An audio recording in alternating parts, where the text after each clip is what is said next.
Those guys are monsters. Yeah. Okay, and we are live. It is January 8th, 2019. Happy New Year, everyone. And I will call this meeting of the Stowe Board of Selectmen to order, it being 7 p.m. And I will begin as usual with public input from any member of the public on any item not on the agenda. Are we on the agenda? You're the centerpiece of the agenda, Jim. Oh, good. Without you, there's no meeting tonight. Chairman's comments, I just have a couple of things that I want to cover very, very quickly. I want to plug again the Stowe Citizens Police Academy. It is not too late to sign up for the Stowe Citizens Police Academy, which runs February 20th to April 24th on Wednesday nights, 6:30 to 9:30 p.m. There are at least 4 spots left. Learn how to run radar and vehicle stops. Learn about cybercrime. I think it means how to prevent it, not how to do it. Criminal law and more.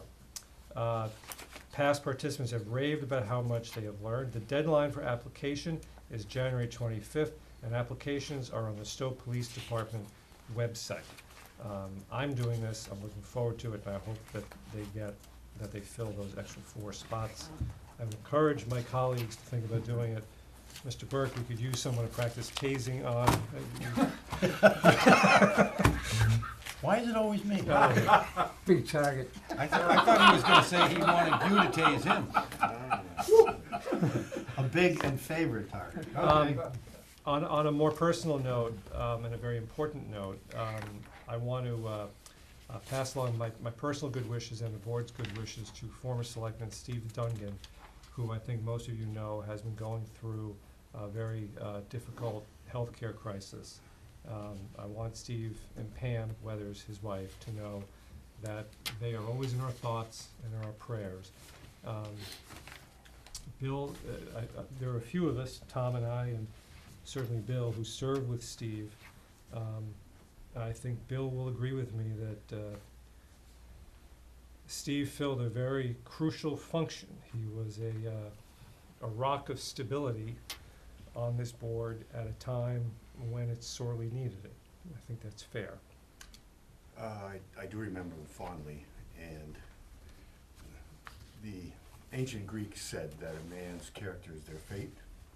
I believe that, and Steve's full of character, honest, decent, forthright, unpretentious. I mean, all those things.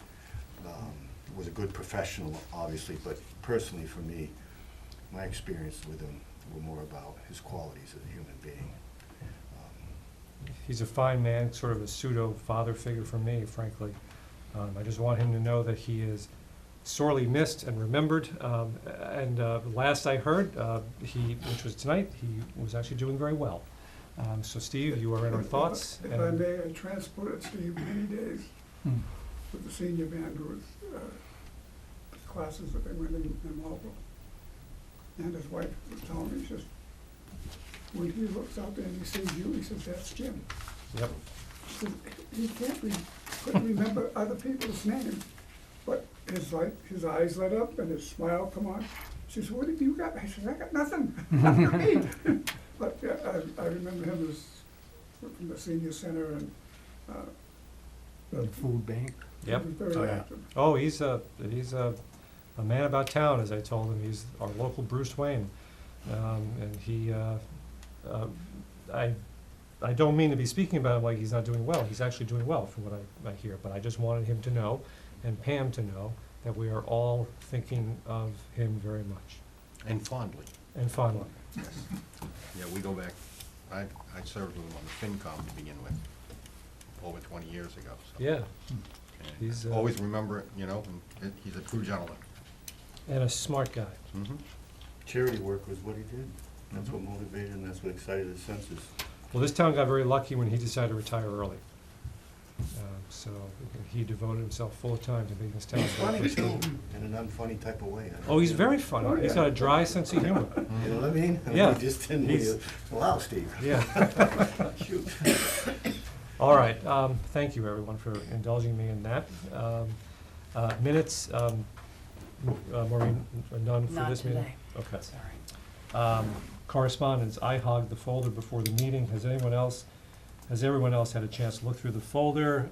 If not, do you want to do so now? Has anyone seen anything that they want on future agendas? I did not. That was good.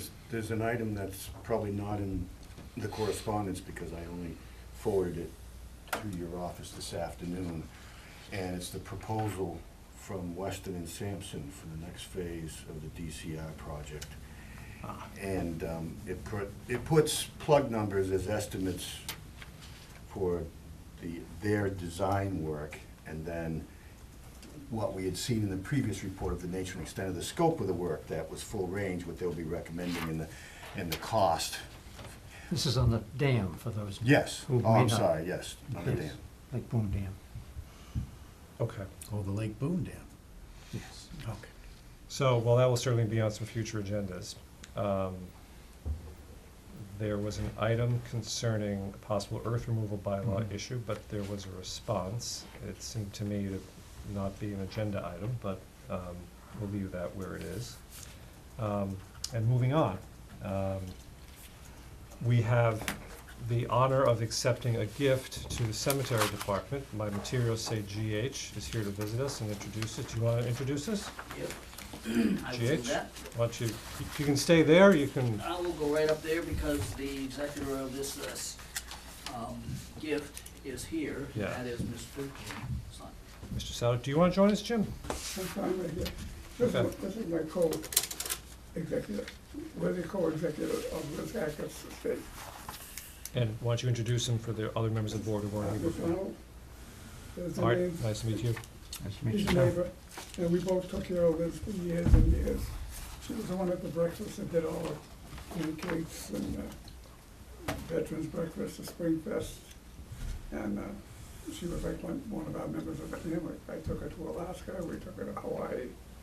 We made trips together out west, and she'd be every Sunday or sometimes during the week, we feed her. And we kind of washed over her, and she got, and she was very generous. I estimated that sometimes it was about $200 to $300 a week she would put in envelopes and mail them out to different charities. And she said, whenever I go, I want my estate to go to charities. And she got sick and ended up in, finally put her in New Horizons in Marlboro. And then we don't know what happened. Betty and one of her girlfriends went over to visit her on a Saturday, and she was incoherent and going back and forth. So Betty called the ambulance, and when the ambulance got there, she collapsed. And then she was in rehab for a while. And, she never came back. How old was she? 74. Kid. Wow. So something like that. So anyway, she didn't have a burial lot. She didn't have a will. She didn't have anything.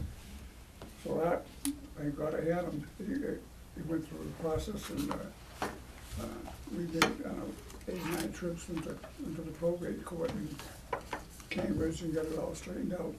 Because all the forms are online. Yeah, Mass.gov is great. I For- could pass the bar, I think. And the people at the probate court was fantastic. Yeah. And we got everything settled, and where she has a brother in Germany, and he signed off. He doesn't want a thing. He says, I've got more money than I need what to do. So all our assets were transferred in our names as co-executives. And her wish was that we give it away to the charities. We've already handed out quite a bit to different charities in the COA and for the Friends of the COA. And at her burial, GH came up and said, we've been talking about, he didn't know anything about, we were co-executive. We buried her in my lot because she was cremated. And he was saying, Kind of uniquely too. yeah, you did. But he was talking about a gazebo, and I said, I kind of like that idea. And I said, find out what they cost, and I said, we'll go up to $30,000 So- to have it either have a builder build it off-site or prefab or whatever the way is the right way to do it. So before we talk about the specifics of the gazebo, just tell me, how long did Ms. Hackert live in town? Excuse me, How long did she live in town? 30 years anyway.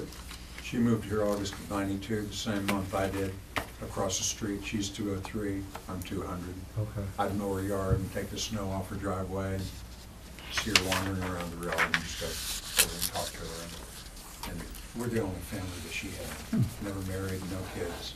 Broke my heart. Great lady. She was a World War II baby. She was there when Escaped the Black Forest Black after Forest when World War II. And then she transferred to Switzerland because she couldn't come to the States till she was 22 years old. And she got a job in Switzerland, and then she had a friend that was an au pair, and there's an agency for that, I guess. And so she signed up, and she ended up with this very wealthy family. Well, they got divorced, and so then she got a job with Raytheon. She was there for 35 years. But she raised 5 good kids who are still, you know, they came for the funeral and to see her, Yeah. and great people, so. Well, let me, on behalf of the board and the town, express our gratitude to Ms. Hackert, and to the two of you for being such good neighbors and friends, for taking care of her, and for thinking of the town. It wasn't an easy job. You're a lawyer, so it is. Because there were lawyers involved? I fired a lawyer. I still, yeah, why not? I still paid him $1,400. I said, that's it. I said, you're robbing me. As long as there are no names, Jim. Don't use any No names. names, no names. Brian's right here, okay? I guess you really missed your straight Sorry. man Sorry. last meeting. You know me, I'm not afraid to talk up, so I just told her right out, you're robbing us. $450 to $500 an hour. I said, you're nuts. Back on subject. But let's get back to the So, gazebo. let's talk a little bit about the gazebo that Ms. Hackert is generously providing the means for. These are beautiful. What exactly do you have in mind? I couldn't figure out, maybe I just missed it, exactly what kind of size are you thinking Oh, of? we've been talking about it for a while, from committee members all the way back to Fred Dodge, Bill Clayton, and even further back than this. This drawing came from 2010. So far, what we've accomplished was that this was the only 2 sections that were here when I got here about 20 years ago. Then we built roads. We're having them, this is not up to scale any longer because we needed to have more roads and bigger because of years of what's gonna be happening with the growth of the cemetery. So we always had this here. Right in here is where the electric and water has been placed. There's a well here, electric's here. Okay. We're incorporating the electricity to the gazebo. I've never been one to have something just for aesthetic looks. If it didn't have at least a couple purposes, we really weren't gonna have this.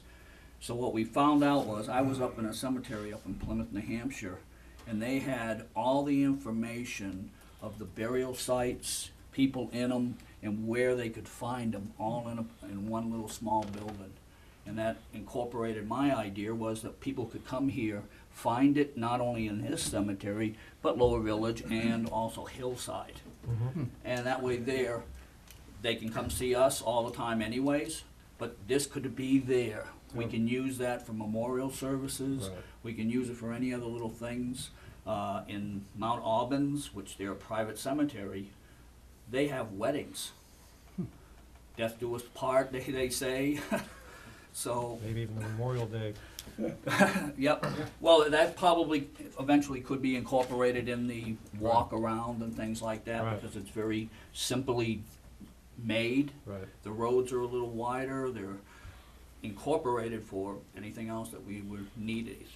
So, GH, that sounds like a pretty well thought out plan, and you're way ahead of the game.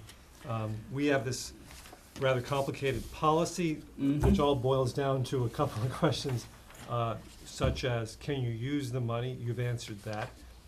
Maintenance and things like that, it seems like the cemetery department is ready to take on maintenance and Well, whatever that was one of upkeep the is things, required. when I talked to one of the manufacturers of this, we're always looking for easier ways of maintaining things. A lot of people would want things in the town, but they don't know how to maintain things. Well, we decided to go vinyl, the 4x4 post, things like that, easily washed, things in that fashion. As the little letter that came out, putting a screen in there to protect from critters. If anybody goes down to West Boylston, they have the old church and the stone thing, they never closed off the window, so all the pigeons go in there, it's not a Right. really pretty type of situation. Our responsibilities is what perpetual care. Perpetual care is when we sell a lot. Right now, our lots are $400. $400 will go into perpetual care. That can be used for beautification. Some years ago, the committee members decided that would be used for beautification and some maintenance on other items, And this should cover. exceeding other stuff. Okay. The other $400 goes into sales of lots, which we use that for like construction and maintenance. So when we wanna do things in that fashion, that's what we try to incorporate those funds for. And then, of course, with the perpetual care account, if we need to upgrade, need to have any other interest that we wanna do with that, landscaping and things in that fashion, that's one of the other options that we've had. I went to, and you'll probably hear all the advertising for Reed's Ferries up in Merrimack, New Hampshire. They always were Sheds. building these things, to find out that they weren't getting them anymore. And when I found out that they gave me the name of a guy that does put these up, that most of them are made in Pennsylvania and other little places. They're kits, they come in on a truck, and then they place them up. We decided to put it on a concrete foundation, so we wouldn't have to have a wooden floor or anything else to maintain that. And we will be using the building department and all that. We also, with the help of Maureen, there was such a thin line about prevailing wages. And we decided, we're not gonna jeopardize the town or anybody's integrity on that. When they come in to set this up, they're gonna have to have it prevailing wages. We don't want any questions from any other people coming around and saying, hey, it wasn't fair, we're gonna do an RFP, you know, Do it the right way. proposal and that type of thing. We've already got a few names of, a few more vendors on this kind of stuff. Okay, I think you've answered my question, thank you. Any other questions from members of the board about the gazebo or Ms. Hackert's generous gift? Please state, Ms. Don. Is the very generous $30,000 sufficient to cover all of the costs? If there was gonna be, this little spot that's here is about 37 feet, and it could go to about 40 feet to where we have. There's a 6-foot path that we're about to incorporate this year with this program.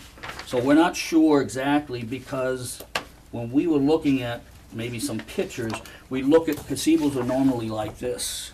That's about a 650 square foot gazebo that could hold a gravesite burials or things in that fashion. We also looked at the idea of something in a fashion of this, having it rectangled and just being right there, 7 feet off the roadway, so we gotta be handicapped. Because we're building something in this fashion, something has to have at least handicap accessibility and things in that fashion. But if it's gonna be level on the ground, you wouldn't need it. Be pretty much a level, but you'll, if it's gonna be stepped up or Right. whatever, that's gonna be up to their decisions on how they come up with it. And we would be able to do that and maintain. What we didn't wanna do was, you could see some of the upper roofing. We didn't wanna get that fancy with it. Right. You know, I mean, anybody could go like that. All the specs and things like this, we're looking to be kind of as plain. We're gonna work with the money that we've got, and if there is any kind of overages, then we'll have to absorb those costs. Okay, and I think we trust your judgment, you're being very thoughtful of that, appreciate that. So, any other questions from members of the board? No, it's very great, generous.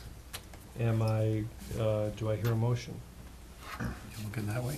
Oh, do I hear a motion? I Thank you. move that the selectmen vote to accept a gift of $30,000 to the cemetery department for Brookside Cemetery per the plan and letter submitted by the cemetery department. Second. Motion been made and seconded to accept $30,000 as a gift to the cemetery department. Any further discussion? I just want to add, GH, thank you for your thoughtfulness and your thoughtful presentation. Gentlemen, thank you for taking care of Ms. Hackard and for thinking of the town when you have the opportunity to. When you get your bids, then I'll let you check. Yeah, Would there be yeah, we're gonna a, go through all those process. be a memorial plaque Yeah. of some kind? You should have a memorial. Good question. Just out of courtesy, you know. Yeah, Yes. we can get some bronze things, we can get this Yeah, and that. good. I would also incorporate other people And in that. Make sure you get Art's name on it. No, so I don't get- Good idea. And address and phone number, is that what you wanted me to put on here? All right, this We're all gonna have our name conversation's in the degenerated. cemetery sometime. All right. I will call the roll, or call the vote. All those in favor, please signify by saying aye. Aye. Opposed, nay, and that's unanimous. Gentlemen, thank you. Thank you so much. Thank you. Oh, I'm Okay, sorry, One Tom. thing I was going to say is, generally, the only place that anybody pays prevailing wage is on government contracts. Is there any benefit to having the estate contract to put it up to make it more cost effective? There's another thought I didn't bring out. Whoever you decide or what design you want, Because, they're gonna make it somewhere else, mhm. but get a place installed. So the installation is covered in the cost of the, I'm just, you know, it's, yeah, Technically, with respect to the law, mhm. prevailing wages would apply if, depending on what we're accepting, if we're accepting the money, then prevailing wages will apply. Now, to avoid that, you could basically have this done privately and then ask the town to accept the gazebo. that was the, That would be the only way to avoid it. I mean, and price has nothing to do with it. Prevailing wages for $10.50, it's about the position classifications. It's not about the amount of money being spent. The state has a list of prevailing wages that apply to positions, laborers, truck drivers, and the rest of it. So it would be labor that would be applied here, and any pertinent cost that goes to assembling, delivery, and the rest of it. So you could avoid prevailing wages, but I'll be truthful with you. If you want this done well, the prevailing wages are not that much difference when it comes to finished work than they would be if you went out and privately did it. But if you want to save some money, the way to do it is accept the gift of the building once it's been constructed. we budgeted 30,000 for this, the rest we got it all budgeted for other organizations. So then the question's gonna be whether you can deliver that for what you've agreed to give to them. I mean, that's, Well, I suppose that, you know, If we can you're gonna go out, do the research. Yeah. It's gonna go forward right now. If you run into some hiccups, I suppose we can always revisit it, Yeah, if we find that there's a better way. I was gonna say, I don't know if this is the place to hash out things like that. You've got the authority to do what you originally came here for. If you think of a better way, I'm sure there'll be a way to come back, and we'll obviously be amenable to doing whatever to reconsidering anything you want to You reconsider. know, I like the idea of the manufacturer. My son had a barn put up years ago. They come in on a trailer truck. They had the barn up in a day because they knew what they were doing. They do it all the time, and imagine these people that build, that fabricate these, put up 10 or 20 a year or more, and it takes them one day and they're in and out. Right, we'll just have to put down a slab Yeah, that meets their specifications. right, that's all, yeah. And that would be the local content, probably most The of it. town has got bulldozers and stuff to level it out and put gravel on top of it, you need, I would think. We've got those capabilities. Okay, I don't mean to, but we have No, other things but we need to. We're in the research stage, so it's up to him, Right. to GH to, So we're here if you need us, okay. again. And But, when he gets the pricings, I'll agree on it, and if we agree on it, I'll let you out a check for 30,000. thank you, Jim. Thank you, Art. Thank you. Thank you guys Thank for you. being such nice neighbors. Thank you, GH. I'm getting old and freaky. You're getting old. Price Better will- than the alternative. So Price will beat ninety, me in a buddy. race. You know you could beat me up. Sometimes not by much. You could beat Take me that up. for you. I don't know if I'll see 90.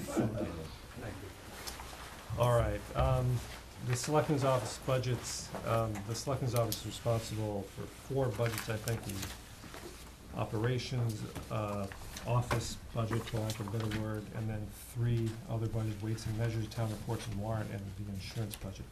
Let me turn to Maureen. Maureen, why don't we take up the operations budget? And as we saw, there are currently 2 versions of it. Before we begin, somebody just refresh my memory. Where do these budgets stand right now? Have they been submitted, they've been submitted to Bill, have they been submitted to the Finance Committee? All of them get distributed at the same time. To you I and the- get Okay, mine, you get a copy of all the departmental budgets, as does the accountant and the FinCom. So they've all been dispersed as submitted, and there's 1, 2, 3, including your own, that has 2 versions. They all got distributed, Okay. as is typically the case, because I don't make decisions for some period of time. I'm at the front end of my interviews. So I was just surprised that we haven't voted it, so I wasn't sure what the process is. yeah, so typically what happens, and I send it out, my message every year, is that the department heads are expected to deliver to their reporting board in advance of the deadline, which was the 21st, to go through the budgets, have discussions, and vote or make some decisions. And that didn't happen here, so you're a little behind, but the fact is, I'm not making decisions.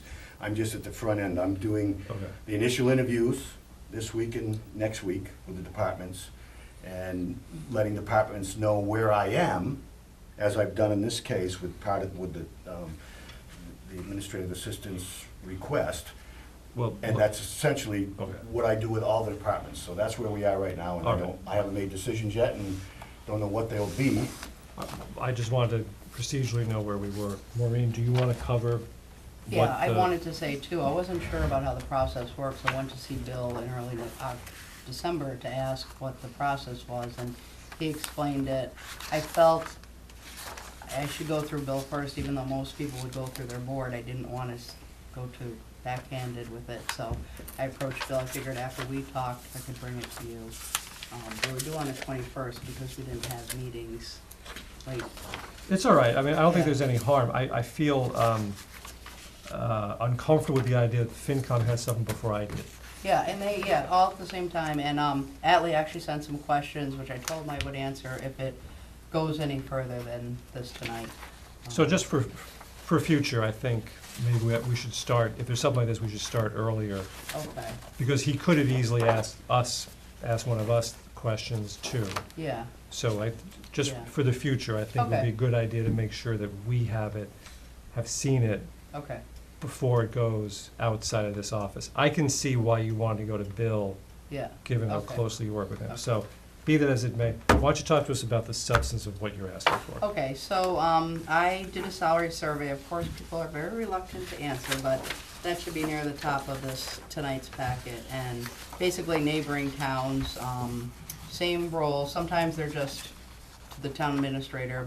In most cases, selectmen and town administrator, administrative assistants. They're a lot of times now called executive assistants. So this is what I came up with. With my step that I'm due for this year, I will not be too far below a lot of these, but, which will be, in round numbers, $57,000. So, I'll be near some of these, and that'll be fine. There's another piece of this that I always mention because, Bill was kind enough when I, received all the training for my MCPPO certification to offer a stipend every year, which comes to this year in FY '20, $43.95, so $4,000. So with those two together, I will be making 62. Right now I'm making 53 without the stipend, but trying to compare apples to apples. So with the advanced responsibilities, I've also put in my job description, and it was very vague, which was good in a lot of cases, but additional responsibilities that I've taken on. I understand the insurance was part of the interview process. The insurance part of it this year was a lot of work due to certain circumstances, and in other years it may not be that intense, but took a lot of time to get through a few, not through it yet, but a few tricky cases. So, that along with additional responsibilities, and I think I perform, and she may disagree, but, I would like to ask for $70,000 with my procurement stipend and all that bundled in. So, on one of the sheets, I put it, in a summary in simple numbers. What I'm looking for is $7,700 additionally for merit, or some negotiable price. To your base. To salary and stipend. So that Combined with. makes sense? So just so I understand, so your current base Mhm. salary for fiscal 20, Yeah, taking into account the 2.8% COLA that the Right. town administrator Yeah. recommended, yeah. and your last step would be, Yeah, my current step, which is due this year. I thought you had one for next year too. No? No. Well, Okay. What would your base be next year with just a 2.8% COLA? 57 and change. 57.8. 57.8, Yeah. okay. All right, and you're looking to have that go up by 7, roughly? No, 7 something. I'm looking for that plus my stipend of Yes. 4,300. So the base, the way I'm looking at it, the base would go up to around 65, Okay, and then your stipend. MCPPO stipend of 4 and change, Okay, mhm, yeah. longevity of $350, to round it out at around 70, Yeah, total compensation? yes. Okay. Correct. Bill, do you wanna, you sent us a reaction to that, do you wanna add or augment Well, that? a couple of things, because I got the folder tonight when the meeting started, so I didn't see some of the other comparables that are in there, but you've got my comments with regard to the comps that started, so I'm not saying where I will be at the end of the evaluative process, but what I'm saying is those comps, I don't agree with, and the ones that I just saw, one thing that's not included here, and these are 19 figures for other towns, is that she gets a 10% educational incentive bonus above the stipend and above her base pay, and that's not included in what she's compared here. That would put her above these other towns. And some of the towns that she's got blank, I've got numbers for, and it will change the spot she's in, and put her further towards the top than what this is showing. And there's some other due diligence I'm still doing. I'm comparing job descriptions for this position and Phoebe's position. She's labeled a posting as a job description, and that's not what this is. There's been a job description here, and it's evolved since I've been here. And so, there's just a number of things that I think if you want to have a full and fair understanding, and I do this for everybody who makes these kind of requests. Right. And so I'm just getting started on that evaluative process. I started because I knew that you guys were gonna address this, at least address it initially tonight. So I went through initially and went through what she had then, and I'll go through what she just submitted tonight. But that's what I'm telling you, is you're not, from my perspective, have a full and clear picture on the matter of total compensation. And then what other towns, for staffing, because that's important as well. There are towns our size where, in our immediate neighborhood, that I consider comps, and I use the same comps for everybody, where the selectmen and the town administrator share one single person. They don't have a person and a half, and in some cases, in larger communities, it's the same thing. So that's the kind of thing I've got to go through before I can make a recommendation, whatever it might be, and I'm not saying I might not agree. So I do comps internally and I do comps externally. I compare job descriptions, I make all those evaluations, and I use the same criteria every year and have for a long time, and I'm not able to do that yet, so that's So you're where I- basically saying you're just beginning the process, Yeah, and you will take this all into account. yep. Can I react, or members of the board dying to say something? Before Could I say- say one thing? Yes, Just of course. that, and Bill agreed, I spoke to him, alone. about, it's hard to compare what certain selectmen's offices do compared to others. Some don't do the licensing, some barely do the appointments, that goes to the clerk's office, so workload is a part of it. And I can try to get Thompson what they all do. They're reluctant to respond as it is, but if you want me to do more, I'm happy to do that. Well, what I was gonna say, you know, it's a good opportunity to say, you know, and I can only speak for myself, because I haven't talked to my colleagues about it. I appreciate what you bring to the office. I appreciate, in particular, your organizational talents. And I appreciate, and it's sort of similar to what I said about Steve Dungan, who I have a lot of affection for, I appreciate the calmness and steadiness that you brought to the office. I appreciate that very much. You know, what you're suggesting here, it's a big increase.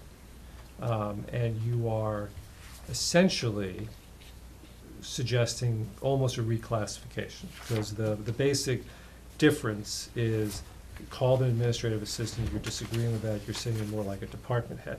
It's an interesting question. Bill has a different view of that, but all of that can be addressed best through a comp analysis. And I think in a public sector like this, that's how we have to do it. We need to get as objective information as we possibly can. That's what you're trying to do here, kind of on the fly. Right. I want to point out, and I said this to you by email last week when I found out about this, Bill is now talking about putting into next year's budget an outside consultant for that kind of a comp analysis. Right. We haven't had that done before, and it's a really good idea. Bill may have a point that you're not exactly a department head compared to others, but you may have a point Yeah. that you're not, well, let me finish. Yeah. That you're no longer strictly an administrative assistant, you're more of a hybrid. I don't know. I must say that based on what I've seen right now, I feel like I want that comp analysis more than ever. That's just I personally am inclined to just let the process play out, Right. see what he comes up with. Right. You can talk to FinCom, you can talk to him any day of the week. And then when we see what he comes up with, And we I'm can not see how you sure feel how about it works simultaneously, but I don't wanna go to FinCom without your support. It's just not worth it to me to do that, so. So what are you asking us to do tonight? Not tonight, but I'm not sure how, and when in their process, they would need to see me and interview me about the proposal I put forth. So, I wouldn't prejudice the outcome of the finance committee. What's occurring here occurs every year. Started a little late, but the FinCom gets, I asked that the FinCom receive everything that I get and everything that updates, because this is a process that updates all the time. Additional information I request, I get. I had 4 department interviews this morning. Right. What they left with is a list of questions that I have, information that I'm asking for, anything that will help support what I don't feel is fully supported for certain requests, whether it's salary, expenses, special articles, capital. And the FinCom will do the same thing. The FinCom and I communicate back and forth as we're going along, and they can maintain being updated, but they've never felt that they can't do their job until decisions have been made by me, and I'm the only other one that really counts, because under the charter, this is my budget, you're another board that has somebody to it, but the Concom, the Board of Health, they all go through this, because I asked that anybody who reports to a board have the budget reviewed by the board before it comes to me, so that I know that. And then we go through that process. If, for whatever reason, Maureen doesn't want the FinCom to do their evaluation until they've got a determination from the board, I mean, that's her choice and your choice, but this process wouldn't be affected if you didn't do what others do. I which just is- don't wanna feel like I'm pushing too hard and, that. Look, I can only speak as one member of the board. You can do anything you want, and I'm glad you've raised the issues, like I said. Based on what I've seen here, I'm not ready to support this as it is. but I think you've raised interesting issues. Okay. I want that salary surveyed, and that's my personal opinion. The professional. Yeah, Yeah, see, for us, that's like a year and a half without so be it. increase, yeah, okay. This is, yeah, well, I'm sorry, Ingeborg? Bill mentioned that there's a more formal job description. Mhm. And I guess, given this information, I mean, I agree with what you said. I'm also sympathetic to, it would take a year and a half to get Yeah. you to what you feel is a more equitable salary. I think in this case, at a minimum, we should have the responsibilities compared as well as just the Mhm. salaries. And you put the job posting, which I guess is not the job description, so. Well, the job description's 3 or 4 pages. Yeah. That's a posting that you put in the ad Correct. for people. Yes, It's so not, I, you know. yeah, I think, I mean, I happen to Yeah. know some of these jobs and what people do in them. Yeah. But I honestly, I don't know everything you do, and you put together a very nice summary. And I guess I'd wanna compare this to the job description and get more input, perhaps, you know, like, what is it called, when you do a review of someone, some review data to see how you are comparing to the job description, and this may be it. Okay. But right now, I don't have that Yeah, I'll have information. to find that, Yeah. before my time, but Oh. I saw it when I was hired, but Okay. I'll find that, Yeah, for sure. I mean, I think, so we probably need more information, Edmund. Chair? Mr. Burke? I'm sorry, I didn't mean to jump in. I'm done. No, you're not. I thought Mr. Ryan had something to say. Oh, did you? You're so I'm just quiet. subtle. I'll have to, okay. Look, I can't add much to what my colleagues, the chair and Stephen Clark said. I agree that we need more information, but we should keep a very open mind going forward. But I do want to make one comment and then ask one request. The comment is, I think you do a stellar job, as you say, and I'm ready to support upgrading your job title at least to executive assistant today. And the questions I have is, I'm a little unclear about what the stipend is for, what the educational incentive is.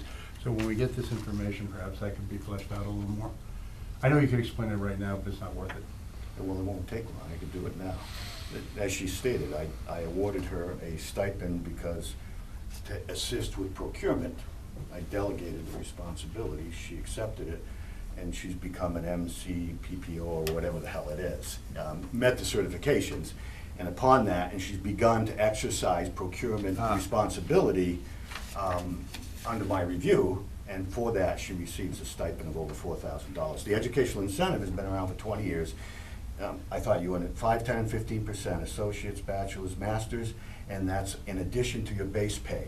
So in her case, to get the full salary, so if you want to compare what she prepared here for tonight, you add the stipend and her educational incentive, which is 10% above her base pay, if you want to look at just this list. I was familiar with the educational incentive, I just didn't want to take the board's time tonight, but is our administrative assistant using that educational incentive? I do, but I thought that everybody that wasn't included in our, because that could go away, it's at an article each year on the warrant, I don't. It's no different than every other article. I Okay. mean, it's been there It's 18, just like the 19 years. stipend. And, Okay. you know, if it does go away, it could go away like any other thing that's voted. Yeah. But I always use it when I'm comparing comps, because otherwise you don't get an understanding of and I think this is the Finance Committee's concern.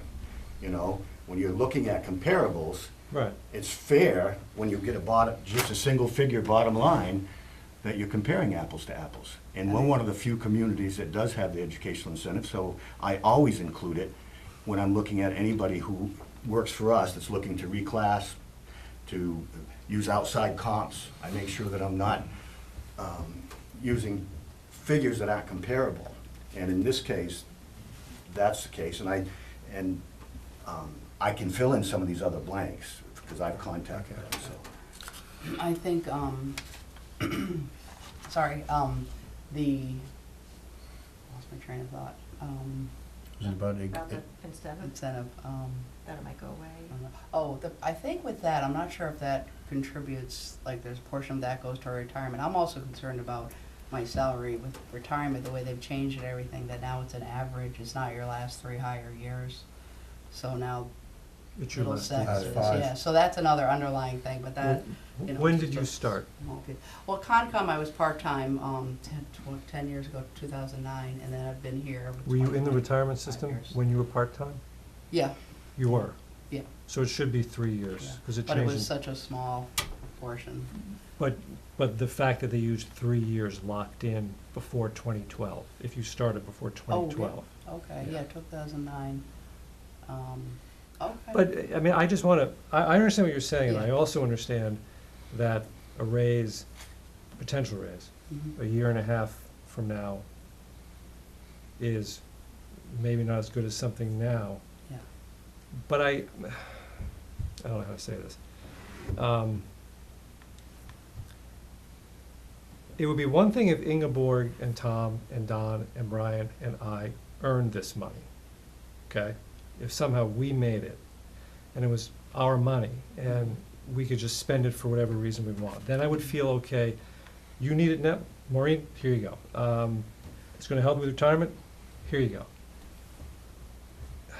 But it's not, it's other people's money. Right, oh, I understand. And I feel like, you know, I don't know that they would be okay with that. I don't know that they would be okay with a 12.5% increase Mhm. without some kind of documentation, which is why I keep going back to that study. Sure. And I guess what I'm trying to say, I've been trying to hint, and I'll just come around and say it, is that I think that study can only help you. Mhm. I don't know, for my personal satisfaction, I don't know that you're ever gonna get me comfortable based on your phone calls. Mhm. I'm gonna need somebody with some, who actually does this for a living to tell me, especially for that kind of a raise and what is tantamount to a reclassification, Mhm. because it isn't my money. Mhm. But the past 2 years have been significant raises without surveys done, studies. Not that I've voted on and approved. But I understand, I was a resident here for many years, Yeah. so I know what happens at town meeting and. Right. people Could ask I just questions. mention the very purpose that because I've been laboring over this for some time. It is a lonely job doing this by yourself when everybody comes to you every year with various requests for increased compensation, more staff, more hours, and I do this by myself. Right. I've done it as well as I can, as consistently and fair as I can, and I've never heard that I didn't do that. I strive to. Now, this subject matter doesn't lend itself, it's not a science, and some of this is subjective, but you have source documents has always been where I go, whether it's unions or anything else. So I put job descriptions side by side, I look at warrants that have the established pay scales in them, because like I've found over the years, you can't trust just calling your colleague in another community and saying it. The last time we did it townwide was in 2006, and we did it internally, and there was a lot of heavy lifting, and we did it townwide. Then we went to town meeting, and there was a list of changes that affected certain positions. And then there were others where it was shown that we were ahead of the curve, so I never asked to go back, but they didn't go forward with the raises they requested because it showed that they were already in a preferred position. As you know, we've got some folks making that kind of argument with staffing levels. So what I feel, especially with my successor coming in, that this is the opportune time for legitimacy, for credibility, for people who do this for a living, all right, to provide that information as a rational basis. And so I think what I added in my activities report is I find a clear, compelling, obvious case where there's the comps and the side-by-sides tell me that a person or a position is being adversely impacted or is behind.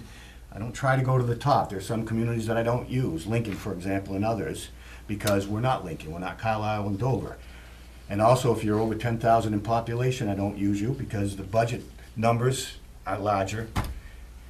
If I want Acton money, I gotta go to Acton. That's the way I look at it, and I tell the employees that all the time. So So once I get to what I feel are the comparables, and I use DOR and other things as a rational basis, and then I've stuck with them, then that's the purpose, what I'm going through now for that. But even with all of that, having this outside source, I think will benefit going forward, the employees, the town, the taxpayer. At least it's something that was done by a disinterested party outside that does this for a living, and our professionals, so that it would give folks, in fact, I just shared that with some others, because I'm doing union negotiations now as well. But staffing, so not just compensation and position classifications, but staffing levels, I think, are the three things that right now people have questioned, and I think this would be a way to, in plain view, offer a new baseline. And I do realize that everybody would like to get an increase they think they're deserving of, and reasonable people can disagree about that in the end, but it's not as though there isn't some, going to maximum step with the stipend and educational incentive. It's not like you're not seeing it, everybody's not gonna see some increases. It might not be what they're asking for, but there is a trade-off there for sure. All right, so, Tom? I was just gonna say one thing, and Maureen, I think you're doing a great job. All right. Thank you. It's always nice to see a smiling face when I come in.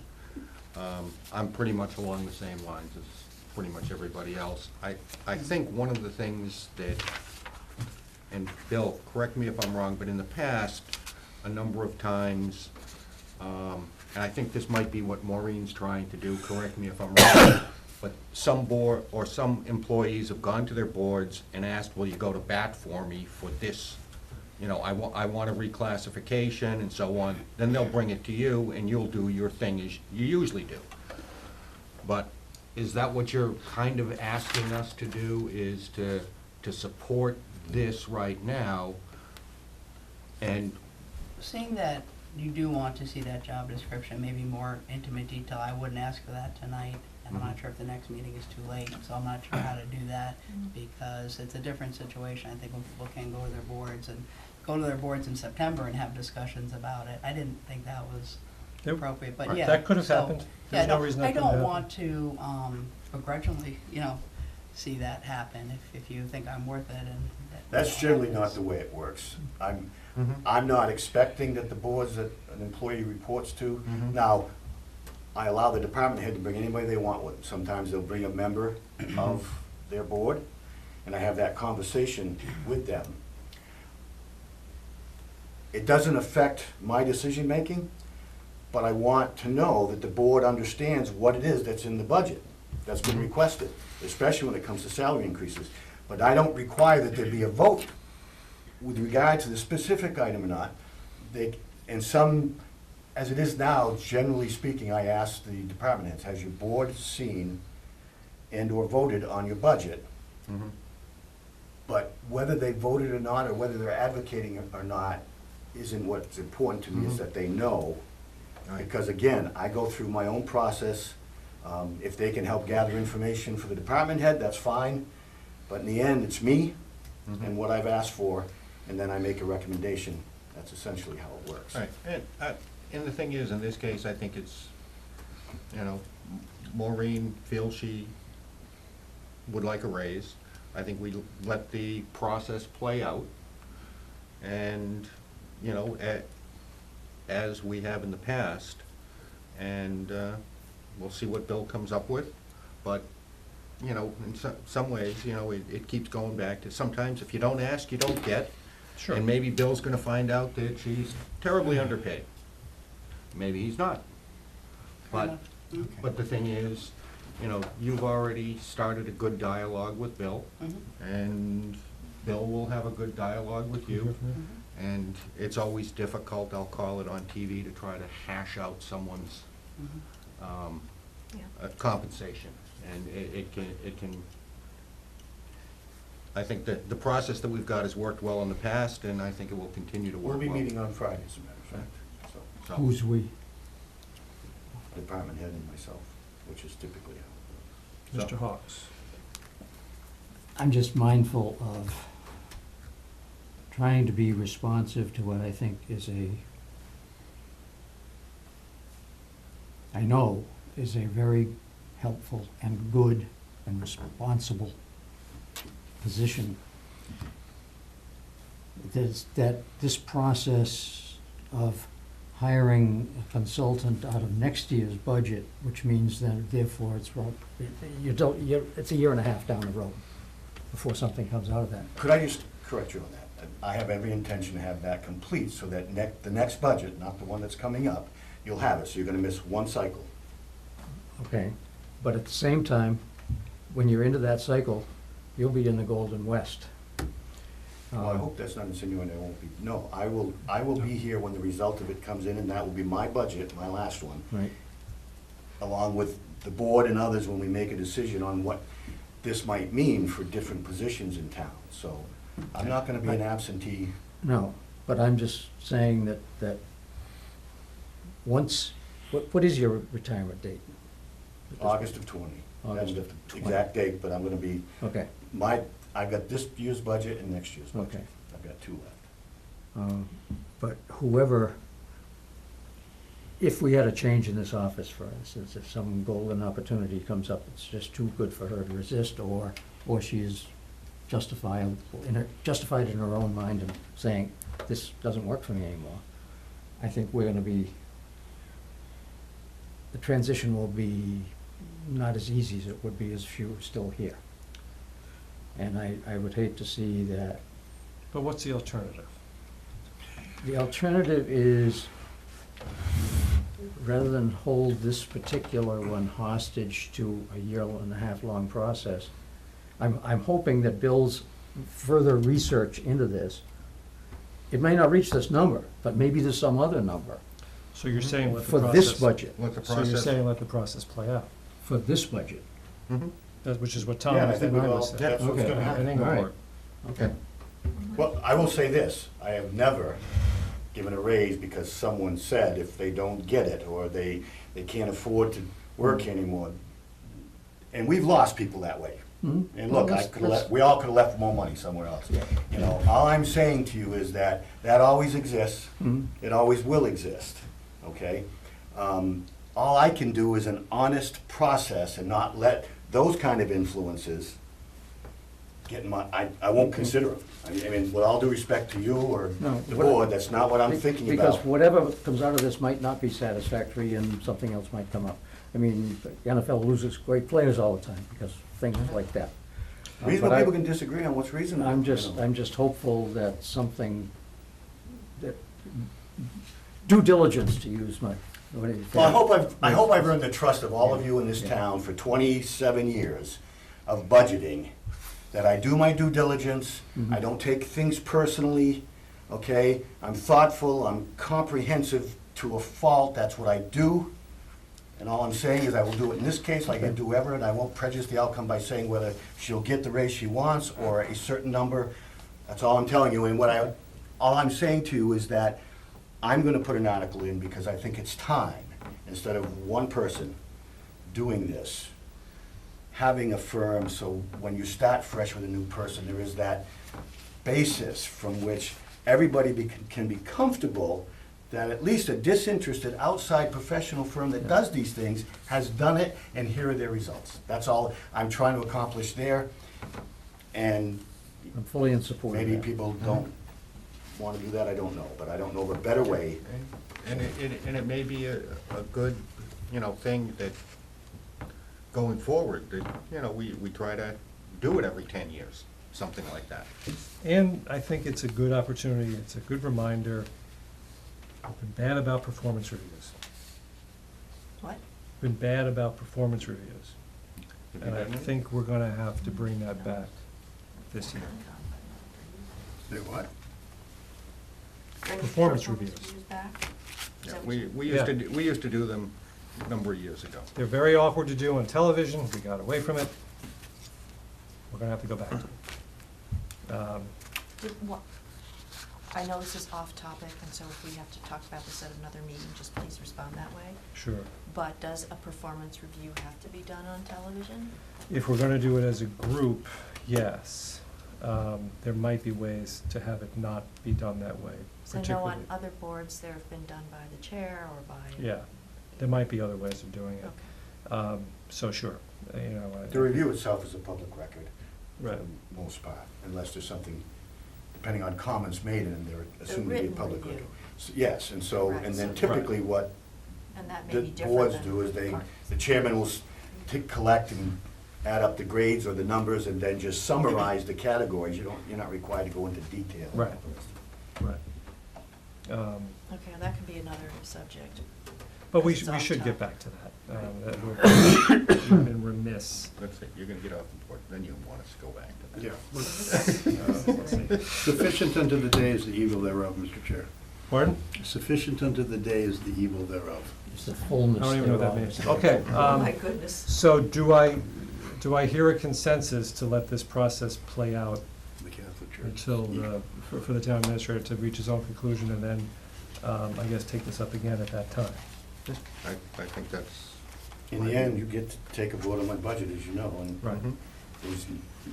it's not presumed, though it's practice that we've coincided, but at any time you can disagree. And I'll be truthful with you, I'm not going out of this town disagreeing with the board that I represent. So if we agree to disagree, even though it's my responsibility, I'm happy of a vote of the board to do whatever it is you direct me to do, so. Maureen, that seems to be the consensus of the board. Do you want one last chance to urge a different course? I think that's great. Okay, Look at that. okay. All right, good. Thank you for bringing this up. Obviously got a good discussion going. Do you want to cover the other three? Do you think we can cover those quickly? I think so. Together? Yeah, I think, weights and measures is just a standard every year, hasn't changed. It's a wonderful budget to do. $1,000 for them to come out and check our weights and measures. And as I said, we have a little bit of cushion in there from earlier in case they do go up. But each year they assure us they won't raise. We call and try and get predictions on things. Town reports and warrants, that one's a little trickier. Also tricky in that our warrants go out through the newspaper, which is so wonderful, and it goes to each home that way. And that way we're not folding and posting, and so that works out well. And this year we had the special town meeting, which was an extra one, that also required the ballot to be put into the newspaper. And I had sort of thought that the town clerk's budget would pay for that, but it came under ours. So we try and have a little extra in there. Some years we go over. Bill had good advice to go back and look at the history of how many years we've had one special town meeting and how many years we've had two. And it came out that I should probably budget for just one special town meeting.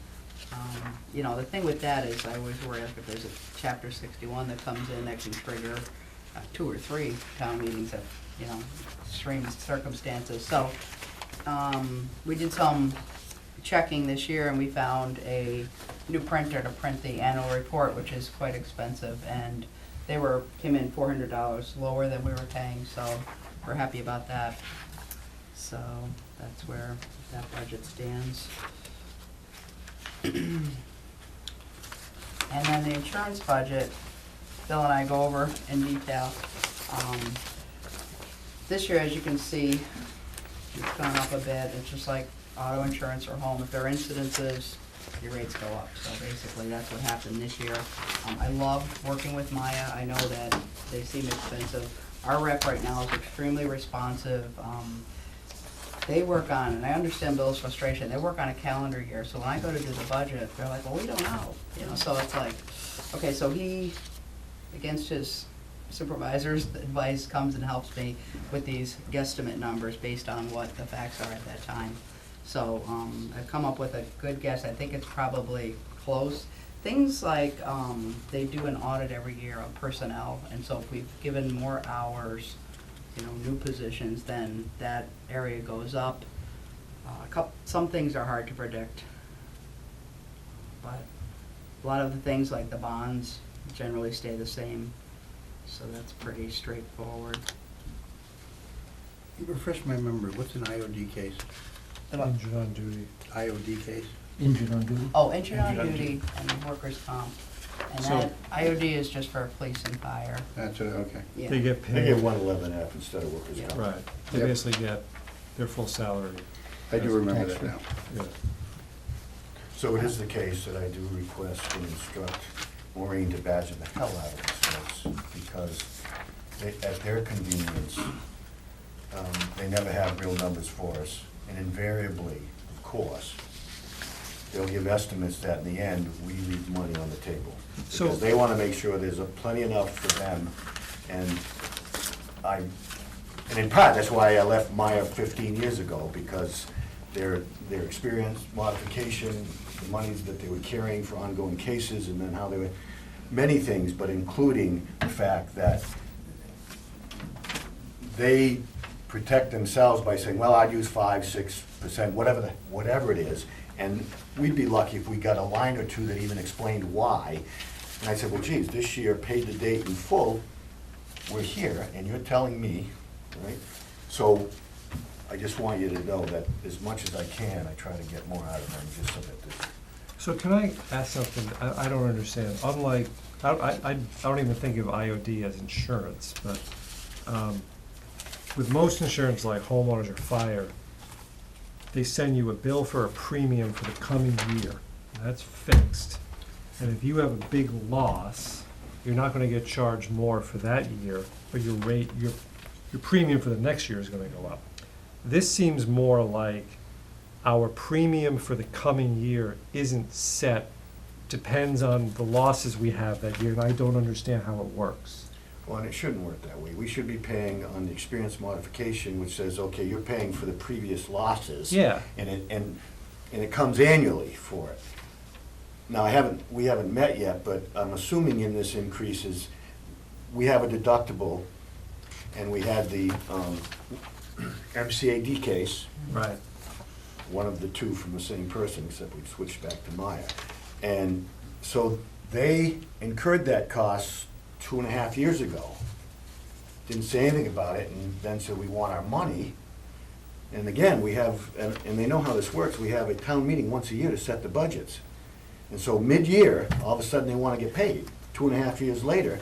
So is that in there for this, because we talked about it? Yes, I basically told them, I can't pay this until we put it on next year's budget. So we'll go into the annual They didn't town say meeting yes with or no, but that's. the And when way you it is. say they wanna get paid, you mean they wanna get paid like their premium, or their, not premium? No, their- in this their case, the deductible, yeah, The so, deductible. so they defended us at MCAD on the second Connors case. The first one was another insurance company that I left. Running out of insurance companies, by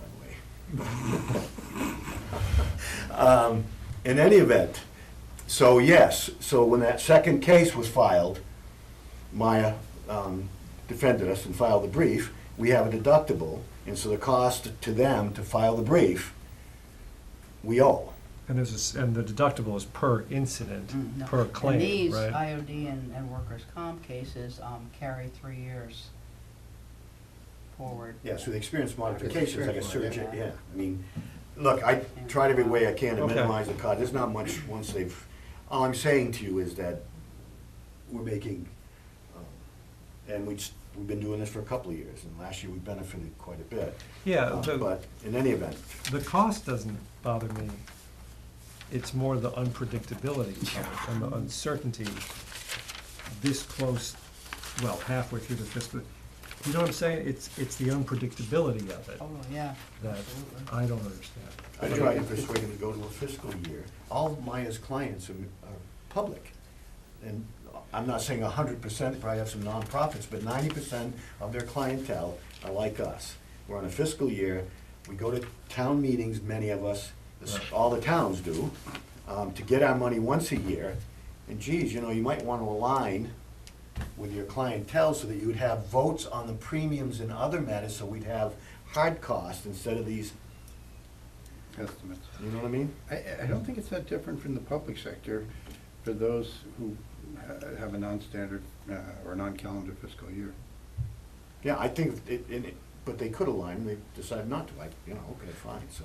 I was wondering when I was reading this if we're self-insured, but we're not self-insured. Hell no. So, okay. All right. Anyway, we're fine. playing by the rules, that's all I Play can by- tell you. Okay. Please tell Mr. Carroll I said hi.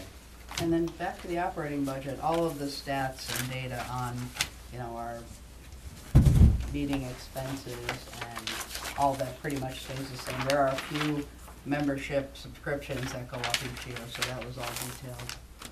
That's fairly predictable.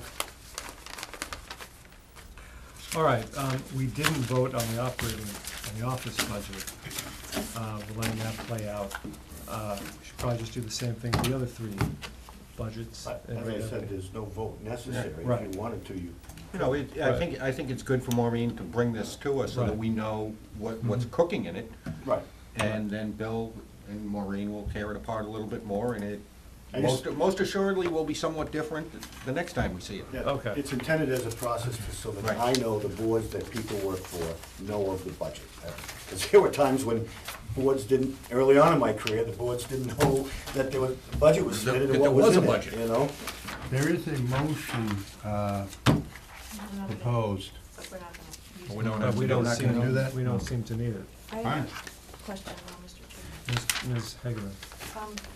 You had mentioned that LexisNexis goes up and down, up and down. Yeah. And is that something that municipalities need, and why does it fluctuate this way? A lot of it's based on when I feel like a new governor comes in or municipal laws change, and then they have to make all the changes to those law books. I think Bill understands. Yeah, We our always law do. library Yeah. have annual inserts, because the laws do change Oh, every year. so it's for the inserts, and so Right. depending on. Yeah, so the hardcover, the original was there, and now it gets additional inserts for all the changes statutorily, for the most part. Okay, so I that's just what that got one is. the other day, it was this big, it was $500 increase, so that is hard to predict, but we're Well, you- usually pretty close.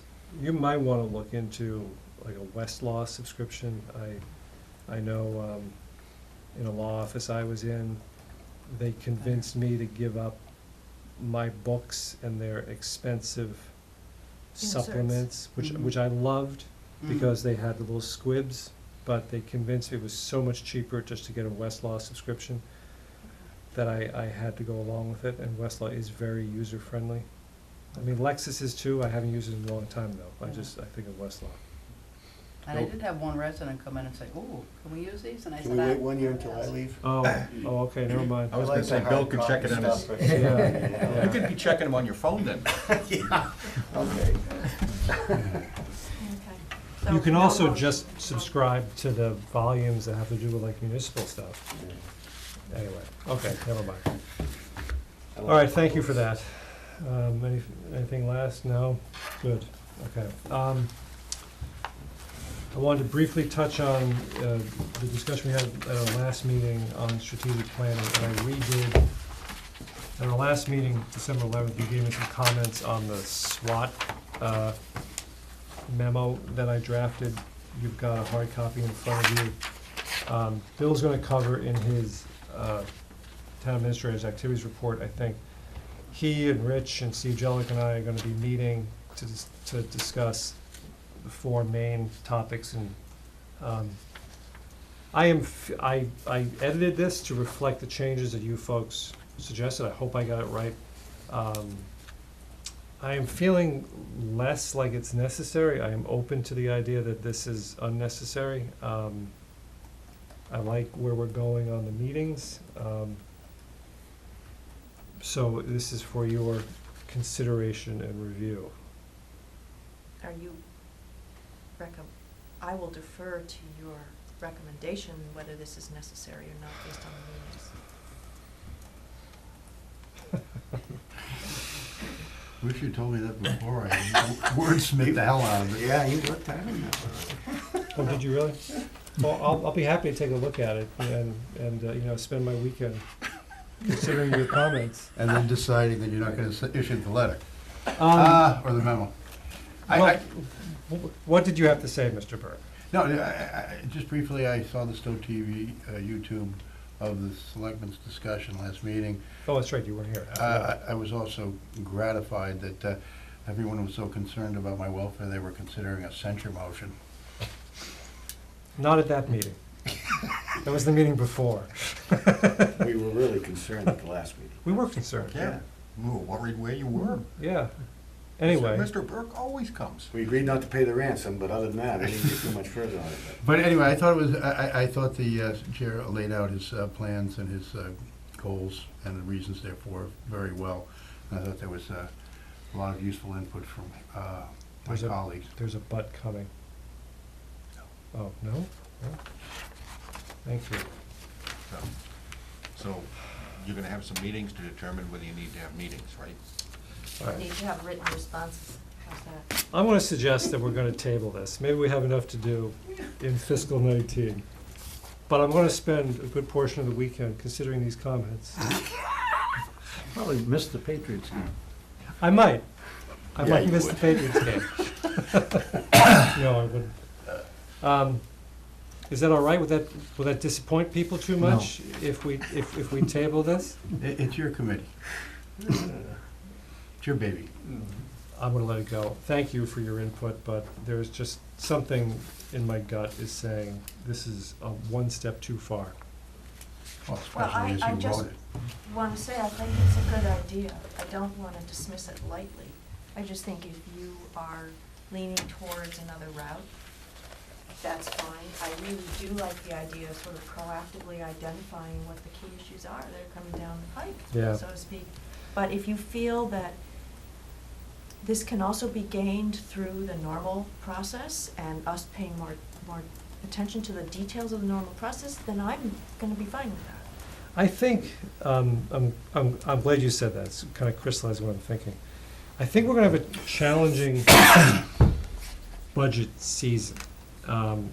Bill and Rich and Steve and I are gonna be having some, I think, productive conversations, and we're gonna have some stuff to focus on.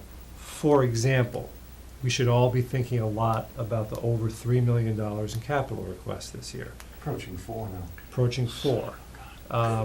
You know, we're gonna, and there are an unusual, much like the discussion we just had, this office is not alone. There's an unusual number of requests for significant increases in operating expenses.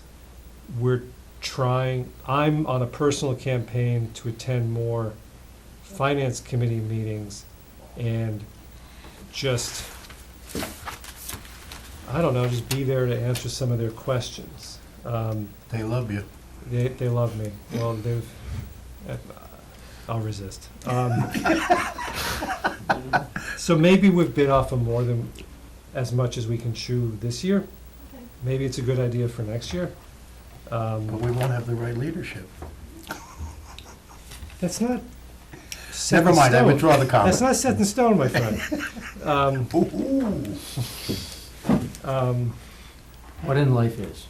So anyway, Well, something like this, Wife talked me go- into it, some- another- trying to tackle something like this going into budget season, yeah. maybe adding too much. It might be something for after the budgets are set, try to stretch it out over the summer. Summer session would be great. Summer Yeah. session would be great. Right. You know, but, So but we'll- when there's hopefully less stuff going on, and hopefully we're not racing towards a large project for a fall town meeting. Right, and I just have a feeling that we're gonna have enough to keep us busy in the coming season. We'll leave this as an idea maybe to pursue next year. Okay? You just tell the finance committee. Oh, I don't think they'll be bothered by that, Okay. and I'm sure you'll back me up. Right behind you. Okay, and the town administrator's report. So, my first discussion involved my thinking for the need and the value benefit of a townwide comprehensive compensation, position classification, staffing. So I won't go through you with that again. The second one is, extends with a little detail on the meetings that Jim has just described in our working group. And Friday, we do meet. To begin, I've put together and I've put it in my financial status report, so that going forward, in the future, you'll have it, but a 10-year trend on our debt. And it's both a borrowing and numbers, so it gives you a sense, and I'll provide the debt sheet itself, which has the offsets and when we unload debt and all the rest, but it just shows you what's been occurring, as the finance status report does for all matters over a 10-year trend. So we'll have that, and we're gonna begin the discussions of, and this year, right now, what I'm looking at, and I haven't tied out with the capital planning committee yet, because again, that's kind of fluid, people coming in at different times. So I'm not sure I have everything yet. I'm looking over my budget forms and looking at what Maureen and Steve had given me. But I'm at 3.5 million. And I know I don't have the schools, so for local, Or the library. or the library. And so that's why I said it would probably approach 4 million. I did meet with Tim Reed was it this morning? It's been a long day. Yeah. So I've got a sense of process for them and expectations. The schools have submitted something, I just haven't looked at it yet. In any event, what's important to note, even at this number, is that some of it only includes design on future building construction, and it doesn't have whatever Neshoba's going to do. When I say Neshoba Capital, it's only for Stowe schools. But we all know that they're organizing to begin the process of a school project, a major school project at the high school. We still have 1 year left before we're fully loaded on debt for Minuteman, and at this moment, the annual debt payment I'm carrying as excluded debt exceeds what would have been the net gain when we dispose of the Hale School next year. And I was hoping we'd make up some ground there. It will approach 300 grand a year, our portion of the Minuteman School project alone, annual debt. So clearly, the next few years, leave aside the operating budget, and we've got some, unlike last year, we've got hefty requests on the operating side as well. And I've got 2 unions I'm negotiating with right now. There's some heavy lifting that's gonna have to go on here. So we'll look at the debt. And look, as a practical matter, there's a limit to how accurately or even beneficially you can try to look in advance and set a limit of some kind on your annual debt. You can attempt to foresee the future, but it's legislative votes to decide whether there's gonna be a new school or not. So we're limited on, what we do is we can fully load up, say if this passes and this passes and this passes, town hall, library, Neshoba, Minuteman. Minuteman's when it gets fully loaded next year, but looking forward, what we can do, and then set some expectations on dollar value. So we can do the what-if game, but to me, my experience has proven to me, you're limited in just how much you can impact. Now, through leadership and other things, you can try to steer the course, but in the end, the vote's gonna go for these major projects. We've never decided not to allow the voters. Now, you have the control of a warrant, but that's the extent of what you can do, other than try to educate and then but the voters will decide that. So I'm just saying you're limited on what you can do with regard to controlling the debt. We control the debt. But it doesn't mean we can't do the what-ifs, doesn't mean we won't educate the public that, look, if all these get approved, here's where you're going to be, right? And for how long? The other thing we'll be doing is free cash. Until this working group, and I'm relieved to some extent and pleased that my decisions on use of free cash, which have been mine alone in the budget, I've explained them. I'm not trying, you knew where it was going and why I said it. But so now the agreement is that we'll do this collectively. We do have financial policies that I'm not sure everybody was aware of that control these things. Our debt schedule, we have to work within our financial policies, our free cash, or what I call stored assets, which is free cash plus stabilization, and stay between that 5% and 10% over total expenditures. And I take the current year that we've got it certified and what our budget for, so FY19 is the year I'll be using, and I'll give the group the number we're at, and then between 5% and 10%, pick a number, and then what do we spend it on and what don't we spend it on? With expectations of the coming year, we will settle back into between that 5 and 10. What percent of what dollar amount, we'll agree to collectively instead of me just being the one. And I'm good with all of that. So that's the other thing we'll be doing, and it will start with this budget year. We'll be able to, the Selectmen, Finance Committee, Town Administrator collectively saying, okay, we're gonna spend $800,000, here's what we're gonna spend it on for free cash. And I use that plug number because that's the thereabouts for the, between the 5 and 10, and it's about midway, 7.58%, but we can go, you know, I'm not gonna exceed 10, but, you know, if the need is there, we can go down to 6 or 5 if you need to on an annual basis, because right now we have that flexibility. We may not have it in a few years with some of the numbers, and the school operating budget will be a big thing as well, right? They're the single biggest expenditure, we don't directly control that, right? And so, those are the things I've been doing, and we meet regularly with the superintendent, we're meeting Monday, so I hope to get some, not for publication, but, okay, look, here's what I've plugged in, this is what you've told me, this is where you're starting. Can we hope that you might reach a lower number by then? Not something to be shared until you take a vote, but then it's, and I can't do any budgeting without the plug number, you know, for, I do know that Minuteman's going up 20% on their assessment for next year. Now, when that's really gonna be a burden for the town, and it'll be past my experience, is when the school enrollment numbers get larger. When you get some real numbers in there, it is where I think it's gonna be, but it's going up 20%. We've got the number already, so I've plugged that in. What's driving that increase? Well, there's several things. The enrollment, What's going on? plus the capital. Yeah. I don't think they're making the enrollment. I think it's the other way around, out from outside. In other words, if you remember, they were predicating much of this on Oh. marketing to get Right. out of district. But that's not is it happening. Stowe enrollment, or it's just So, lack of so enrollment? in part, it's going to be our enrollment going up, and if they're not getting out of district Yeah. sufficient enough to hit their marks, It has a percentage. that will add to it. Yep, Okay, so it'll be between those two. I know what the debt is, and that's gone up, so that's already, and I've got it excluded on my budget already. But those are the things going forward that we're gonna have to be paying attention to.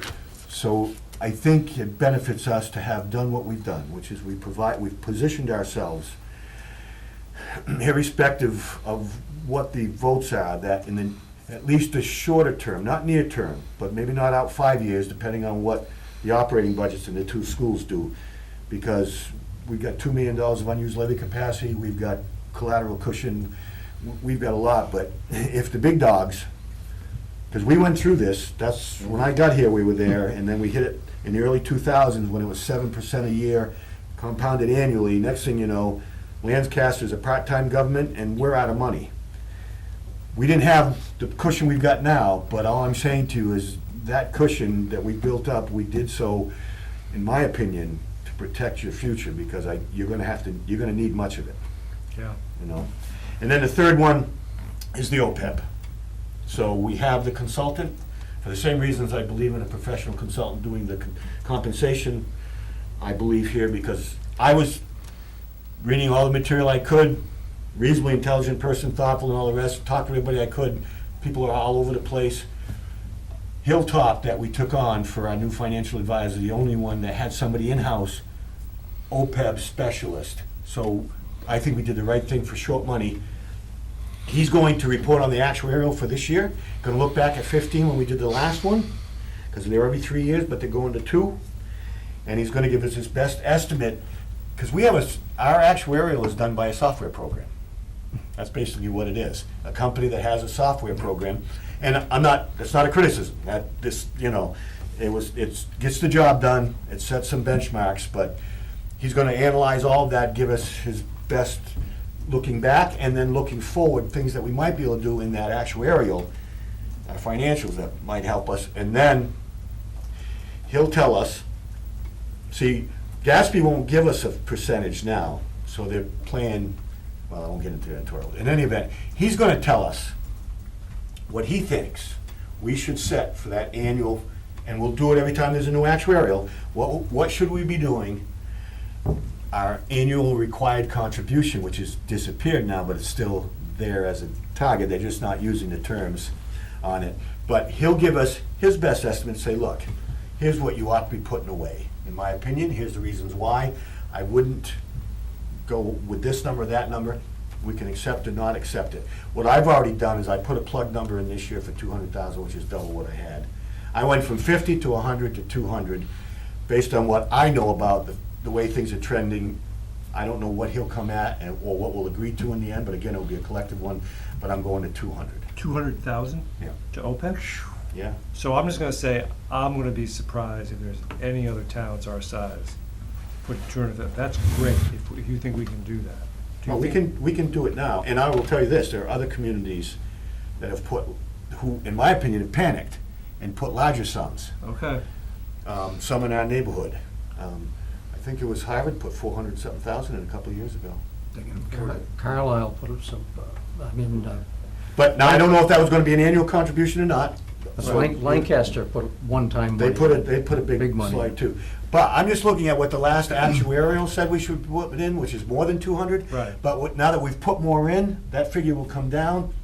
But I'm just plugging 200 until we get something different, and see what he's got when he's on the board with it. So that's what we'll be doing, Tom? in the next few months. One question on that is, are there any rules on where, this is money that we're hoping we're gonna need in 20, 30 years, or hopefully not needing for 20, 30, 40 years, if ever, because at some point, the way we go now is we just do a pay-as-you-go. This is assuming that what we're doing is putting some money aside, I'll say, in case the town ever closes down, or something like that. I think Right. it's in anticipation of higher costs. Well, look, so we know how the actuarial works. So you look at the trends, your cost trends, your head count, demographics, Right. longevity, all those, we've looked at it. There's all the variables, there are different variables that different folks use, but it's a set of variables that basically it's an algorithm now. It's not a desired result, but an expected result. And where are we at 30 years out? All I will tell you, as somebody who does it every day, leaving aside those, is that, as I've said this before, I'm not prophetic, but I look back real well. I was saying, if they were making these arguments 30 years ago to me, right, we'd have put away a lot of money that we didn't need, because 30 years later, we're still paying as we go, prices have gone up, and all the rest of it. What they don't account for is changes in the law Right. that will affect healthcare. Now, pensions are a different thing, but we're already locked in there. Yeah. It's our healthcare costs. Those aren't contractually the strict interpretation that pensions are, and don't have the carry of law. Because we've already adjusted by going to GIC, which the law changes said we can do as-likes, right? That saved us money. We made another adjustment this year because of changing. So those will continue to change, and they're not gonna change by allowing it to more easily incur more healthcare costs. It's gonna be the other way around, because affordability, when towns and cities are going bankrupt around the country, and it's healthcare costs and pensions that are doing it, they're gonna start making adjustments of the federal, in my opinion. So all I'm saying is, I'm not willing to take all of the money that the good taxpayers of Stowe have put aside for other legitimate costs that come on an annual basis, right? To say, let's just keep putting increasing amounts of money into the OPEB fund. Where I was going with it, Bill, is I know that I believe on some stuff, we're limited by law on what kind of investments we can put it into. Yeah, one of our financial policies set that out, but it's even more specific in the OPEB trust, what you can and can't do. Now, can we put in the S&P 500? Well, what we've said is we're gonna be reasonable with it. Our financial advisor, which we rely on for our investments, gives us we invest every year, we get our portfolio and all the rest of it. And within the law, we do what we can without taking too much risk, and we rely on our financial advisors to tell us that. And I think that's one of the things GASB looks at. And it's definitely one of the things that the bond rating agencies look at. And so one thing I wanted to mention is at the end of February, when Bill does his State of the Town financials, what you're gonna get, there's gonna be a few more visuals this year. You're gonna see Steve Jelding's visuals of past capital requests and future capital requests. You're gonna see Bill's chart of debt service. We're gonna have a discussion about OPEB. I also, I think all the selectmen should be reminded of the financial policies, the 4 financial policies we passed about 4 or 5 years ago. One of which is about OPEB investment. And I don't remember what it is. I don't think you can invest in the S&P 500. It's more like government bonds. Well, and the thing is, all I'm thinking of is, we're having a conversation about continuously putting money in, right? If we were gonna need, it's like my household budget. If I'm gonna need the money tomorrow, it's not going in the stock market. it's going into something nice and safe.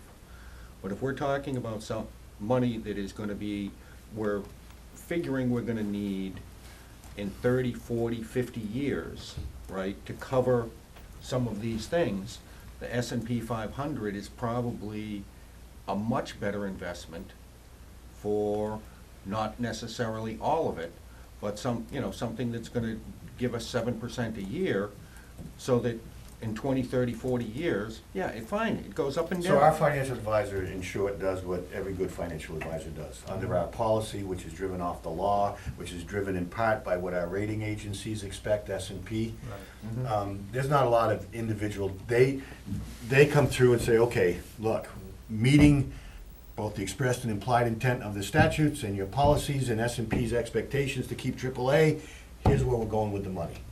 Now, if what you're advising is that the selectmen get involved and make some decisions, No, I don't do it myself. Right. I feel comfortable with. I was just kind of wondering. Yeah, so we have a No, financial you- advisor, which is a national company that, You're right, Tom, and one knock against Social Security is that by law, it's restricted in Correct. investing in US Treasuries, Right, because it's a huge buyer of US Treasuries. Whereas state pension funds are in the S&P 500, and they've got various kinds of risks for exactly the reason you just said. They know they have a 30-year window, they Correct. need a 6, 7, some of them, used to say 8% return, and the only way to get that, let's say 6%, is by going into the stock market. And theoretically, over 30 years, you can count on the stock market for 6%, Yeah. theoretically. I think it's 7%, but Maybe. it's in that neighborhood. But, they know that information too, is all I'm yeah, saying. if you and I know it, they know it. Right, but I just wasn't sure whether we could, or, whether the money was put in that. It could be put in that, or couldn't We're be put in doing that. what we can with it and not what we can't do, that's all. I think we should, Mr. Chair, yeah, yes, please, Mr. I was just Burke. gonna say, if this is a concern to some of my colleagues, maybe we should put our financial policies on the future agenda. I was for just review. gonna, something very similar, I was gonna say, Bill, you're sending out the policies to Steve Jelinek, maybe you just send it to the other selectmen, I have them at this point. Yeah, I've done it twice, but I'll do it again. Yeah. Well, it just seems to be a little endemic, that we all tend to lose them. Yeah, I mean, I'm fine with that. And if you don't like them, they were signed by Don, you can blame him. I will say this, though, with regard to S&P's expectations, they look at what your neighbors are putting into their trust fund. Right. So, there's nothing deeply scientific or actuarial about that. That's one of the factors, primary factors. What are your good neighbors putting in theirs? So all I'm telling you is that there's as much an art than a science. Anybody who's invested knows that, so, All right, Bill, was there anything else? I hope it doesn't. We just have liaison report, I'm sorry, anybody else, Mr. Just Hawes, one Mr. Hawes. question. You alluded briefly to your meeting with the Neshoba people. I know this is something that has been a new avenue of communication that, stop me if I'm wrong, that you feel is much improved over the bad old days somewhere back, as far as keeping the three towns and the school Well, more administration. specifically for me in any event, and the value Yeah. that I have, which is the budget. Yeah. And that's primarily my Yeah. interest. That the current reconstituted school committee and the current superintendent, as I've said before, is much different than anything I experienced for decades before. So I believed in what they were saying, they listened to what I said, so I participate, and for 2 years, I think Brooks approaching 2 years, Good. and the chair. So I didn't go to the monthly meetings.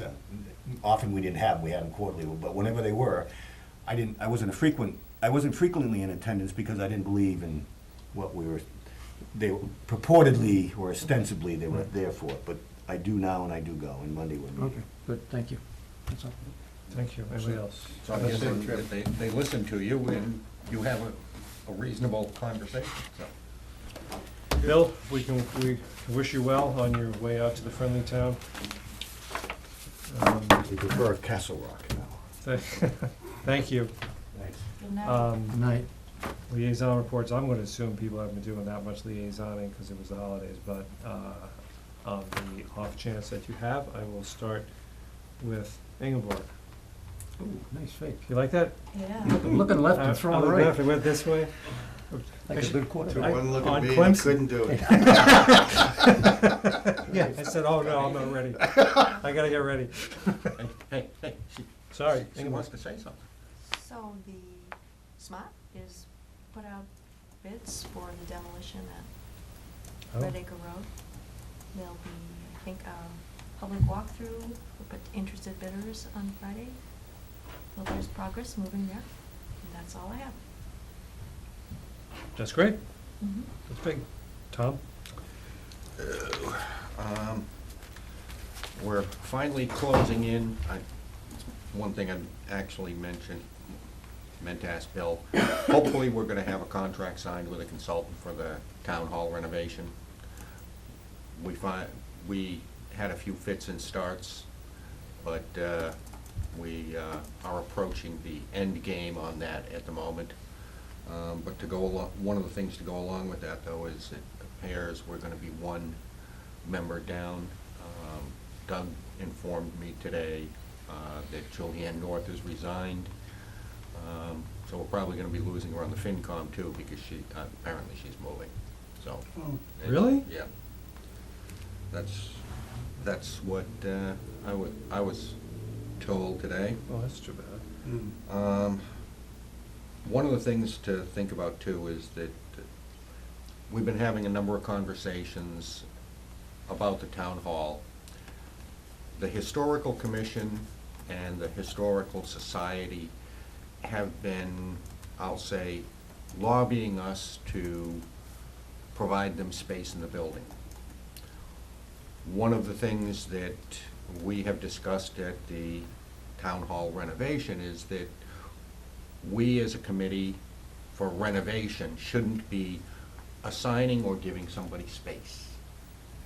So, one of the things that I think you probably know about it, Jim, I think it's gonna be on, hopefully, the agenda for the next meeting, that the Historical Commission is going to come and make a case for getting the space, Come to whom? the Board of Selectmen. Thank you. I don't know anything about this. No, I believe it's going to be, I believe they've asked On to the be put on the draft, next yeah. agenda. Yeah, I heard about it from Julianne on finance. Right, Is I it just in our wanted to mention jurisdiction? it so that we could think about it a little bit, before seeing it. But Well, as a committee, we don't feel that we've got the right to promise somebody space or spend money to build somebody space that they may not get. so I think that makes complete sense why the Town Hall Renovation Committee shouldn't be dealing with it. And it probably does correctly belong with the selectmen, but it's a good example of an issue that I don't want coming up before the selectmen before there's been some staff work and some recommendations. I don't want just some open-ended discussion that leads nowhere. So Maureen, you and Bill and I should probably talk about this. This is an issue that needs some staff work before it's ready for us. I And, concur. and I will say, I think it's a good issue to be talking about. Were you done? Because I can, Well, I didn't want to get into a whole conversation about it, but I wanted to kind of, because it's not on the agenda, but I wanted to bring it up. And also in the context of some of what we have talked about is the point to where we will end up taking the renovations, right? And one of the possibilities that we're thinking about, nothing's engraved in stone, we want to bring it to the selectmen first, but we may end up having a couple of different options. One is building out, I'll call it the basement floor, just basically as a meeting room. And while we're doing our due diligence on this, we might find out the additional money that it would take to do something like what the Historical Commission might want, but not commit to it. But so we have some idea before we start the final design on what it might cost, so that maybe the When you say historical commission, do you really mean the historical society? It's a combination of both of them. The Historical Society would like space, but they're being kind of sponsored by the Historical Okay. Commission, which is an official town board. So let's, So, this isn't on the agenda. Right. So let's leave it where it is. I'm glad you brought it up. Definitely want it on an agenda after there's some thought at the staff level. It dovetails with the big issue of the library. There's this constant tension between the Historical Society and the library about the historical artifacts that are on the second floor of the library. The library staff feel very strongly that it's a hazard and it's inappropriate to have it there. The Historical Society doesn't have any place else to put them, and they have at least a very colorable claim under a 1925 will that that is what that room is for. So it's a good issue to be talking about right. with some direction Right. and recommendations. We just didn't want to put a lot of time or money into something that the Board of Selectmen as a whole didn't know about and at least, and didn't bless the path that we were going down. Right, So- okay, so, do you have anything else? The only other thing is, that hopefully, we've got a couple, I was talking to Chief Bosworth the other day, we've got a couple candidates that were being interviewed this week for police officer positions. Hopefully, we will have interviews next week, and, we may end up having a, recommendation for a candidate for the next meeting, Okay. so. I've been, over the holidays, spent a little bit of time on the strategic planning thing with Bill. And also, I want everybody to know, I sort of, in response to some correspondence we got about Cleasondale Road, I talked to Bill again about resurrecting the whole traffic issue, which had been delegated to Complete Streets almost a couple of years ago. And Complete Streets has been focusing on bicycle and pedestrian-focused kind of issues and not so much on, traffic patterns, accidents, traffic volume, the sorts of complaints we get from certain neighborhoods and that we've all heard here, Boxborough, Gleasondale. It's come up, but not very much, trying to bring a little bit more of a focus to it. Bill has recreated the working group, the traffic working group that he had. He asked me to be on it and to chair it, but at the same time, Jesse and are saying that Complete Streets can handle this issue. I think we're just gonna bring a little bit more light and activity on this issue. It has, there were supposed to be traffic counts done by now. As far as I know, they haven't been done. There are some things we can do, and we can move this issue along a little bit, and that's what I'm trying to do. Mr. Hawks? I'm gonna move as far as I can to my right to report that the last minute cancellation of the scheduled tri-town meeting for next week. Because they discovered, apparently, that the date that they picked is a school committee meeting night. And I don't think that was unknown, maybe it could have been foreseen, nevertheless. And that was partly the reasoning behind my further probing with the town administrator about the state of the world between the towns and school administration. Our world. Which is a very different creature than we dealt with several years ago. I've heard no one outside of this room clamoring for doing something about it. May I just? And so, I'm just. You'll have Yeah, sorry. an opportunity for rebuttal. So that's all I can tell you, is that there was a meeting. I was planning on going to it next Wednesday, now I'm not. But on next Thursday, we're trying to have a last minute LBC meeting to wrap up the format question for the rules revision that the commission has been working on for so long. And it's for somebody that doesn't do this stuff all the time, it's becoming very laborious to, town clerk says you have to have strikeouts and deletions and everything else on one document. And that certainly wasn't the way we went through it over a year period of taking notes. Let's take this one out and put some new language in here and there. So I hope we can get it done in time. The clock is ticking because Hudson has to have final wording of their articles by the end of this month. And Conray Wharf, a longtime member of the Lakeville Commission, is the Hudson rep, and he is meeting on the 10th with the town clerk and the town administrator in Hudson to see what format they need to get it in. I want to get that input before we do something different and then find out we run out of track. So we may or may not get that before the towns, but I just wanted to keep you up to date on that. And what else? There was something I was going to talk about. I guess that's enough. Okay. Thank you. Obviously very important. Guess not? Mr. Burke? Just to Mr. Hawks' point about Tri-Town, don't worry, I'm not gonna bug you anymore, I've given up. So, that's off my, that's one bee out of my bonnet.